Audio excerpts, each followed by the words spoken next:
congratulations on the album release. It's amazing. Literally so good. I was listening to it on repeat the entire time that I was writing the review. It's absolutely amazing. Did stellar job, guys. Thank you. So how did you come up with the concept of the Lord of the Crows? The Lord of the Crows concept came up, like, that wasn't like the main focus at the start. The idea was more to do something based on the Salem witch trials. That was like the real just start of it all. We just like, because we love folklore horror, we love like occultish stuff, like all that sort of stuff. So we really wanted to do just like a horror story in the woods type thing. We were watching The Witch, the Robert Eggers film, I think, and we were like, Yep. That was actually what Planet of the Sea. Yeah, that was like something there. Yeah, it just had this like vibe of like it's just like this menacing sort of like holy evil kind of like vibe. So that was where that was born out of. And then the Lord of Crows was more just because when it comes to writing lyrics, especially with like horror stuff, with concept albums, I find it's a bit hard to sometimes translate the story, because not just like writing out like a sequence of events and things happening, you got to make it catchy, you got to have hooks and lyrics and cool stuff like that. So Have something for people to focus on. Yeah, exactly. So people got to be able to relate to a certain point. So writing about all this kind of like cosmic sort of vague horror can only take you so far. You've got to at some point have like an actual villain. You know that old saying of like your story's only as good as like your villain, your main antagonist. Yeah. Like you need to have like some kind of physical force to represent like the other side. You know what I mean? Yeah, that makes a lot of sense. Yeah. So it wasn't really like we wanted to tell the story about this figure, this evil figure. It was more just like we need to find a way to translate this story into more of like a good versus evil type thing, as opposed to just like the vague horrorness of it, I guess. Yeah, that's very cool. I actually, when I saw your art posted for the first time, I actually immediately thought of Salem. So that's actually really cool. Which actually also brings me kind of into my next question. So your artwork got you flagged on Spotify for nudity, and then you also got flagged for incorrect use of terms. So how have you been going with that for starters? Because I know that you're still having issues with getting that one up. And then do you have any advice for any small bands for something similar happening to them in the future? Yeah, I think, lesson number one is upload your album like 2 months in advance so that when these hurdles do come up, you have buffer. Like I probably uploaded the album 3 weeks ago, and literally like I've never had a problem with us uploading stuff. Like I've always like it comes up on on Spotify for artists, and then boom, and it goes up. And we just had problems. Like it was actually so funny. Like the first songs we've ever released without a swear word in it are in the album, and so it was getting tripped up with like the terms and conditions saying like, hey, if you're depicting violence, this needs to be marked as an explicit album. And like the song is like, my neck's snapping, I'm dying. Like it's very visceral, Yeah, like something that you wouldn't let your child listen to.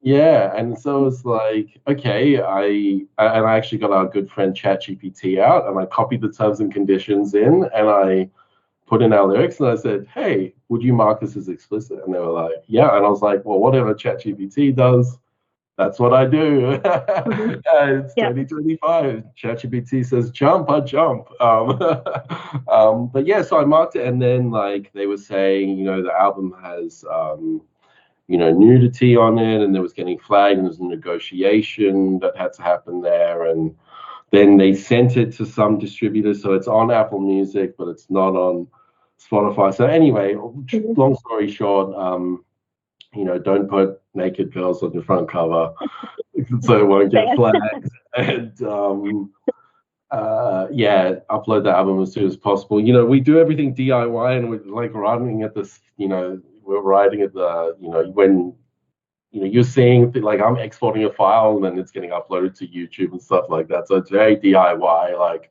you can almost see the fingerprints on our stuff, and Mhm. we don't necessarily have like a lot of things just got to happen very quickly. So sometimes those time considerations are not fully thought out, and so yeah, if I could do it again, I would have uploaded it a long time ago. Yeah, Maybe give yourself a big buffer. 2-3 months ago. But hey, I'd never had a problem before, and I was like, 3 weeks is what I've done before, and it's been absolutely fine. And hey, lesson learned. So, Yep. but yeah, no, I should be. Listen, I hope it's up on Spotify this week. They've purged the album in, so Mhm. fingers crossed. I But low-key yeah, checked before I came on here to see if it was on because I was like, I want to listen to it again. yeah, and it's like, like there is, unfortunately, we're both on Apple Music, so we're like, Yeah. sweet, it's on Apple Music, even though we get like 3 cents a month from Apple Music, and we get like a bit of change from Spotify every month. Yeah. So it's like I should definitely care more about Spotify, but but yeah, it's kind of like a bit of a bummer because you work up and you're like, okay, we're gonna put this marketing campaign together, and this video is gonna go, and you plan it out as best as possible, and it's like, oh, it's not on fucking Spotify, man. What the Yep. fuck? The So vibe. anyway, it's all good. It's DIY, and as I said, lesson learned. So yeah. From what I've seen, though, the hype hasn't gone down any. I've been reading a lot of comments and things like that, and there's still quite a lot of hype about it. So I think you guys are all good. I don't think you'll have to worry about that. Yeah, I'm gonna start like pumping some videos and some more social media content, and just keep throwing things out there. And when the album's out, we can definitely sort of promote some sections that people haven't heard before, like some like Sea of Eyes or Don't Go into the Forest. Like, Yeah. we've been pumping Cathedral and stuff for so long. Like, we can show the whole repertoire. So that's pretty exciting. Yeah. Awesome. So, what was your easiest song to write on your album, and what was the most difficult? It's a tricky one. I haven't thought about Easiest, I feel like Cathedral came together pretty easy. that. Really? Cathedral is one of the ones that we had to work on heaps. Really? The back half kept changing. It was one of the ones that took ages. Shit. It's been so long. I mean, the first track was pretty simple. That we wrote that in like Yep. 90 seconds and smashed that out. Obviously, some of the songs are just like Woven in Tongues was like really simple. Yeah. Uh, You wrote that in like half an hour. That one. Coven Part 1. I wrote that pretty quick, that one, and then you did the riff, like redid some of the riffs on that one. It's hard to really articulate because the album was being created over such a long period of time. Like we had a couple of the songs, like Cathedral and like all those Flesh and Species and stuff were finished like 2 years ago. Oh, true. Species we had to redo, but the other two were. Yeah. And then some of them were only finished like about like 6-7 months ago. Yeah. So it's like it was such a long period of time, and then I wrote some songs like all just by myself. Some songs George really focused on. Most of them were like the two of us collaborating. So it's like it's all quite different. Every song really had its own sort of journey. I guess. It's a little journey, but there were definitely some songs where I felt like instrumentally, like for example, Sea of Eyes. I think that instrumentally came together quite quickly. Yeah. But the vocals, like I swear, some songs, like I felt like we're still going on this one, like. And now I listen back to it and I'm like, wow, that sounds really sick. Like, I'm very happy with it. But there was some moments where I was like, I'm in the Sea of Eyes. I'm trudging through this thing. Like, we tend to do music really fast. Music never really been an issue for like because we just got so many riffs and demos and stuff. But when it comes to lyrics and vocals, we do spend a lot more time just really honing in on that because that seems to be like not like our edge, but it's like it's a good thing that I think we try to write like really catchy hooks and like memorable lyrics and just call outs and stuff like that. So you got to spend the time and make sure that like you got a great song with cool breakdown and stuff, but if it doesn't have a cool vocal hook or something, it's not really gonna be that exciting. Yeah. So yeah. But like we've kind of gone off on a complete. Yeah, well, oh no, that's fine. That actually answered. That started onto my next question, which was, what does your writing process look like? So you've actually kind of covered two questions in one for me there.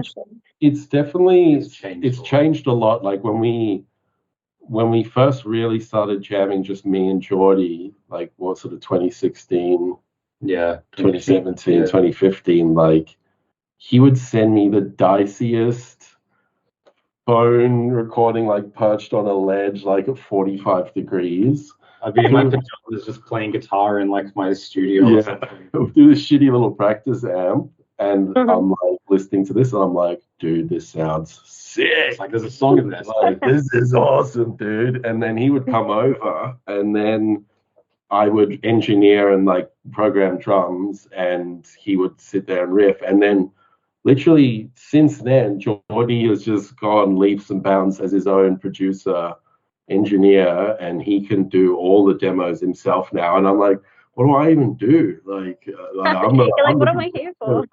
Yeah. So it's changed a lot. Where it's like Geordie would show me a tiny bit of a song, and now he shows me a whole song, and it's got drums and it's got everything on there, and it's got 28 layers, and I'm like, dude, this is really sick. So it's changed a lot, where my involvement has become, actually I can look at things more like a producer or a song, rather than like, oh, I've got to figure out how this guitar bit's going to be recorded, and how like how we I can worry less about that stuff and think more about like a song, and I think that helps the overall product.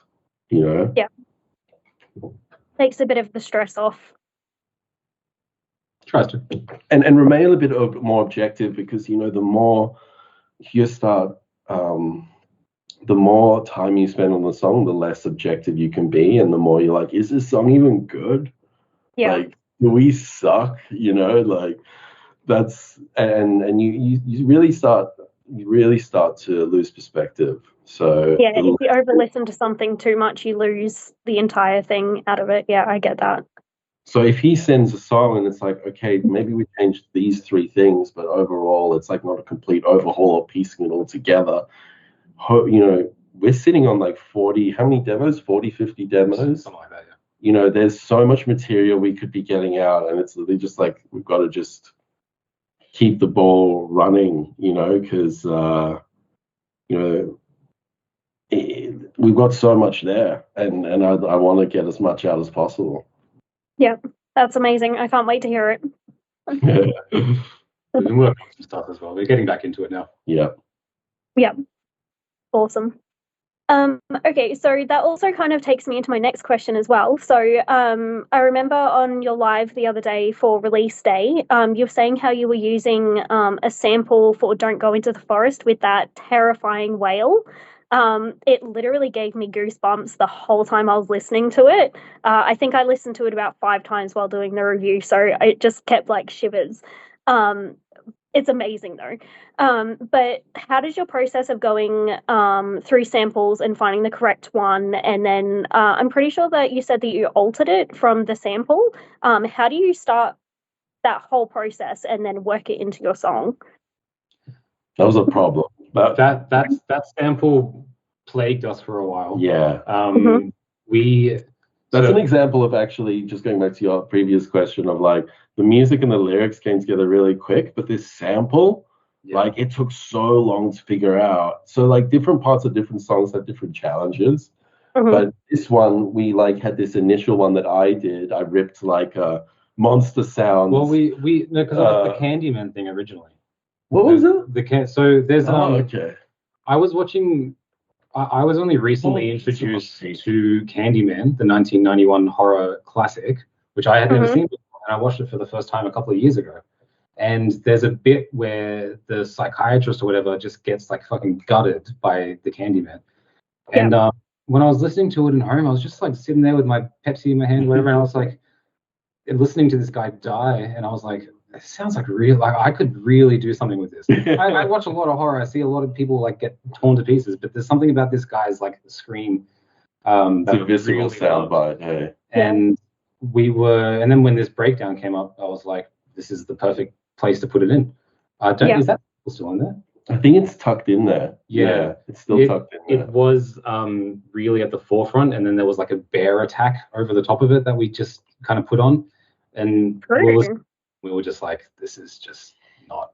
Yeah, it's just not. We tried to create our own monster sound by combining, like, you see, like, this is how they created the T-Rex from Jurassic Park. It's like a wolf and a sea lion, or and I just couldn't make it work and make it sound cool. And so then I started ripping like monster sounds YouTube and going on deep dives, and nothing was really working, and it just sounded really lame. And I'm like, this is a fun song that we know is going to be a single. If we don't nail this bit, like, it's doomed. So I remember I came over to your place one day. I was sitting on the couch, and then you were like, I was just like thinking, because I play a lot of like From Software games, like Bloodborne and Dark Souls, that kind of stuff. And I was thinking, like, man, the sound design in these games is phenomenal. Like, it's just insane. And then I was thinking, what's stopping us from just taking some inspiration from there? So we tried to find some like video game like monster sounds and like boss screams and all that kind of stuff, and we found like maybe 7 or 8, and we just spliced them all together. No, we didn't.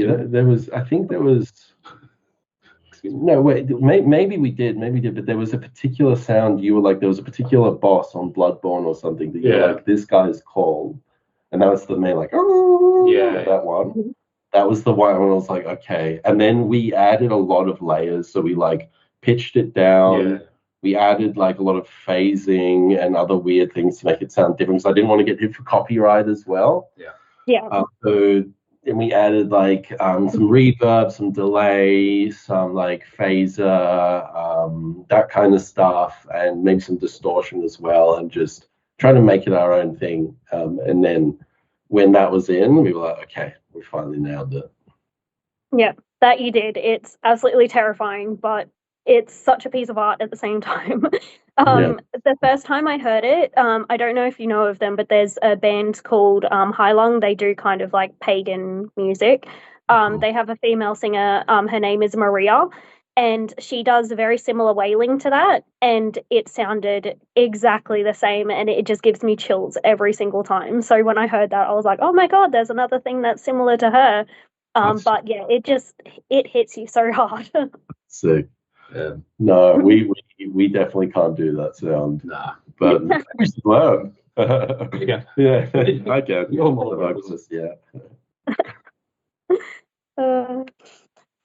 Okay, so we've actually smashed through all of my questions, except for one, and that is, who is your dream band to tour with? Doesn't matter if they're here still or if they've passed away. Who would be your dream person? Metallica. Yeah. No, you wouldn't be able to have a beer with them at the back and hang out after. There'd be like 40 security guards can spit in my face as long as we're supporting. Yeah. Who else? System of a Down. System of a Down. That'd be sick. Probably. That would be amazing. Maybe like Dimmu Borgir. Oh yeah. Just because they're probably one of the biggest influences on our band, which a lot of people don't know, but they're a huge influence for us, and their live shows are phenomenal. And they're one of those bands that I've always just looked at and been like, I wish I could do what you guys do. Yeah, top tier energy. Yeah. Maybe Behemoth. Behemoth would be another good one. Yeah. Any kind of like real theatrical black metal, like heavy bands, like Lorna Shore, Slipknot, anything like that. I feel like we fit well into that sort of paradigm, I guess. Because we haven't played live yet, and obviously that's a whole thing. But we really both want to play live. Like, we definitely both, like, that's what we're looking at in the future. But we've got a bit of a blank canvas there. It's like, how do we approach this? What are we going to bring to our live shows? Are we going to do like a screen in the background, like with some visuals? Are we going to be in costume, all that kind of stuff? So Yeah, it's a Yeah, whole. there's a lot involved in that. There's a lot involved, and And also, because you guys are only a two-piece as well, you'd have to hire people to travel with as well. So that would be a whole other section as well, like hiring people. And in saying that, though, there are some amazing drummers out there. I've heard quite a few of them now. So they're a bit hard to find that aren't already committed to Yeah. the bands. But yeah, definitely. we've got a few people that we that we keep in our back pocket, I guess. You know, we've got, I think, a drummer, a bassist, I guess. Yeah, I think it's just putting. I think what we are just concerned about with going live is just we want to make sure that it's awesome. Like we want Yeah, to feel that we're really tight, and we need to put in the work in the rehearsal space because I don't think I've played live in a decade plus. Neither of us. So hmm we need to get on that treadmill, get yeah, some kilometers under the belt, and then so yeah, like there's a lot involved, but we definitely want to do that. And you know, in the meantime, we're working on, as Jordy said, like we're working on the follow up for Coven, which is, I mean, maybe we can say, it's going to come out relatively soon. So we're doing a little 3-track EP. Yeah, that is going to go the sequel, I guess, and kind of tie everything up to the story. Yeah. Mm-hmm. And it's a bit more heavy on like the concept aspect. Yeah. But musically, I think we're both really excited about it, honestly, and really keen to get it out. It's a bit different. Yeah, it's each track's a little bit different from the next. I guess Coven's a little bit like that, but yeah, just a bit more experimental as well. Like so we're working on that, and that should listen, again, as I said, we're trying to speed up the production process because one of the things with Coven was it took so long to put together. We were on such a good run when we were just doing singles, so we're trying to find like a middle ground there and more stuff. Like it'd be sick if like 4 or 6 10K songs came out every year, and so you always getting something, and you know, then we can start doing live as well. So you know, we're just trying to work a few, because I feel like we've only just scratched the surface. We've done so little, I feel, whilst also doing a lot, because releasing an album is it's a big feat, it's an undertaking. And I'm happy. Yeah. Especially if you're doing it by yourselves as well, it's going to be a lot more than if you have a whole team behind you. Yeah. And I just feel like anyone complaining about an album, like you don't know how hard it is to do it and to just stay on course. Like it can happen over years, and it's like, man, you got to just keep going, and then eventually you get to the end. It's like, wow, it's my first album I've ever done. This is sick. Yeah. Well, there's one more that I've done, so you know, you guys are winning. What kind of stuff do you do? Sorry. Do you do any music? Do you do any music stuff? So I do sing, but I don't have a band or anything behind me. I have 3 jobs and a whole heap of other things behind me at the moment, so there's not really time for it, but hopefully in the future that will be a thing. See how we go. I have been teaching myself how to scream, but we'll see how I go with that one. Hoping a little bit of clean end screaming in that one, but we'll see how I go. It just depends on life, I guess. 100%. Oh, nice. That's awesome. Yeah. Yeah. So probably the final thing that I've got for you guys is if you guys would like to pitch anything, any plugs for anything, now is your time. And then if you're okay with it, I'll get you to do a radio sweep at the end. Cool. So the floor is yours. Yeah, we got a new album out. It's called Coven. Very nice. 10 tracks. It's a good one. No instrumentals, no filler. Blood, sweat, and tears poured into it. Yep. Go listen to it. Yeah, if you like sort of horror, scary, metalcore, hardcore, black metal, death metal, yeah, you might like it. Yeah. You might think it's decent. We're working on some more material. Hopefully, we play live sometime before 2030. And yeah, happy days, mate. Happy days.